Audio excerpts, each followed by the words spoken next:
As Sasol, we have focused mainly on technical high schools and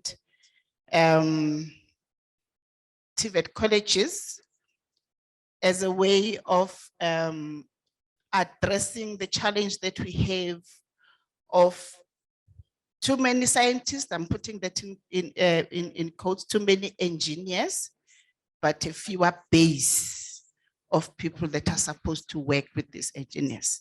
And I'm saying too many, it's not many, we still need engineers, but the ratio of engineers to artisans is not correct.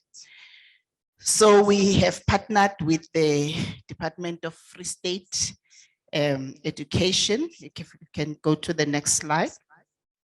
The Free State Education in developing the skills. We always are crying about vocational skills, that they are not enough. And the Department of Basic Education, of course, has introduced the 3 streams model, which hopefully we all know. And what we are doing as the foundation is to raise the T in STEM, because T has always been all the other technologies except the vocational technologies. It's always the ICT and so on, but not the vocational technologies. So we are very excited to be able to do that and support the Department of Basic Education in the 3 streams model, which says that 60% of the schools are now going to be technical vocational, and then only 40% is supposed to be academic. And there is a reason for that. One of the reasons that is pushing us is addressing the targets of the NDP 2030. We are now almost 5 years away from 2030, and we should be producing at least 25,000 artisans a year to address the skills shortage in the country, but I'm not sure if we have reached even 20%, 20,000 artisans a year. We are still very far. And the competition that we designed, which I'm going to talk about, is a way of preparing a pipeline of learners that will participate in the World Skills Championships that takes place every 2 years. There's about 23 skills that are participated on, and these skills they range from various trades, and we want our learners to have that attitude and that aptitude and the skill, of course, to then participate in the World Skills Competition, which has got some time limits. They can only participate once they are 19 years and above, and therefore we are preparing a pipeline for these learners to be able to do that when they are working or when they are at TVET colleges. And we found that the competitions provide opportunities to demonstrate the talent in a particular trade, be it welding or plumbing or bricklaying and so on and so on.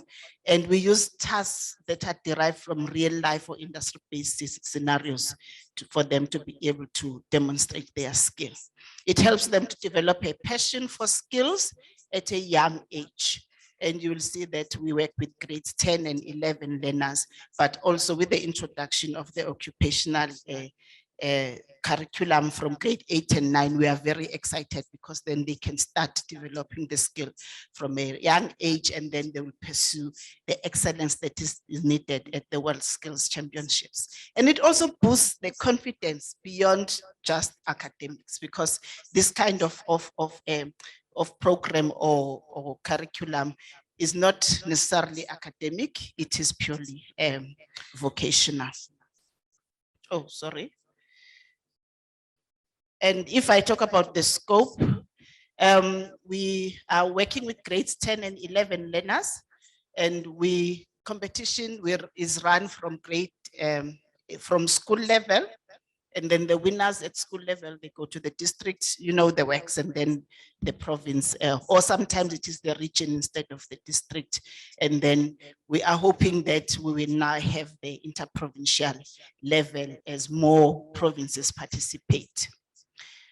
And one of the things that we focus on is making sure that our learners are wearing the correct PPE, which could be the gloves, the goggles, it could be the helmets for welding, and the aprons and so on. So we are training them and teaching them whilst they learn that at school, but when it is the competition, it is at a more advanced stage to make sure that they cannot perform certain activities without wearing the correct PPE. We provide the consumables. I think most of the people have mentioned the issue of the cost that is involved in the competitions, and we provide the consumables that are needed.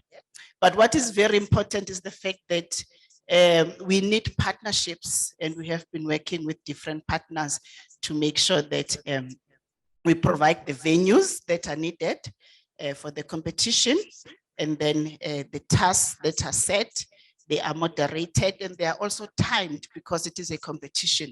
Learners must perform a certain task within a certain time. And we also have got judges, and we try and not use teachers because the teachers, they tend to be biased towards their own children. If you, before you go to the next slide, when we started the competition, we worked with we only did one trade or one specialization, which is welding. And then we grew to 3 to 5, and now we are doing 9 specializations, all 9 technologies, specializations in the schools. And we had few schools when we started, and by last year, 2022, we were at 42 schools that participated from the same province. And the learners have grown to about 3,800 learners that are participating in that is only from one province that are participating in this competition. And just to give you a taste of the kinds of tasks that we give the learners, we'll have this one is for woodworking, and they have to make a breakfast tray. I will show you later on what kind of a breakfast tray they had to make. And of course, they had to mark it out and set up, and the time that was allocated is 3 hours, and then they have to go into the workshop. They will be provided with the blanks, and then they will have the machinery that they need to do that. And the other one, of course, was galvanized pipe fitting is what they had to do.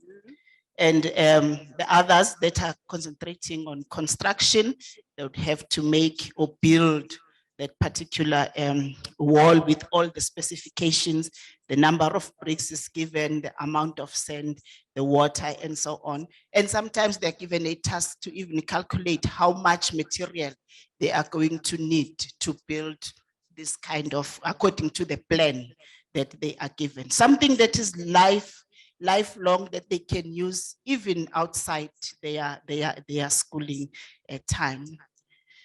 And just to show you more tasks, they are the learners there. On the left, they are already building, and on the right, we've got a learner who is working on her plumbing project. And there are the tasks as well. As you can see at the top, we've got those that are working with electrical power systems, as we call it, and the ones below are working with digital systems and electronics. And as I said, all timed, and then there will always be judges that walk around to give the learners the scores for each particular small skill within the bigger skill that they are working on. So they are getting marks and scores according to the criteria, which is of course shared with the learners right from the beginning, so they know what they are going to be assessed on. And this is more tasks. This one is welding.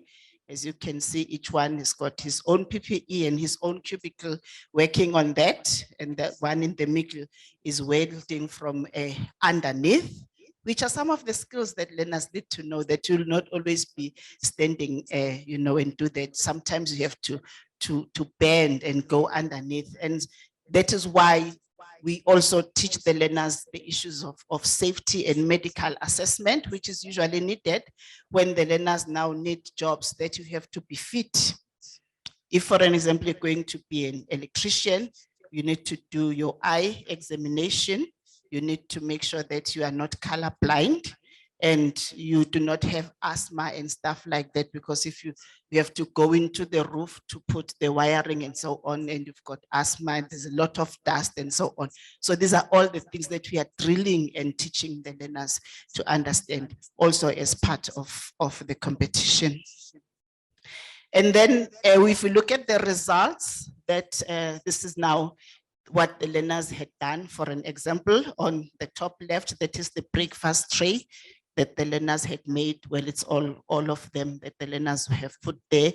And we've got the wall that they had made, and we've got a judge there measuring what the plumbing learners were doing according to the specification and the electricity or power systems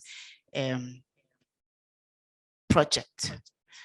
And then we would do a prize giving, which is very exciting for the teachers and the learners and everyone that is involved. And when we are lucky, we do get partners or sponsors that would give us some prizes, very good prizes, and the learners and everyone gets very excited.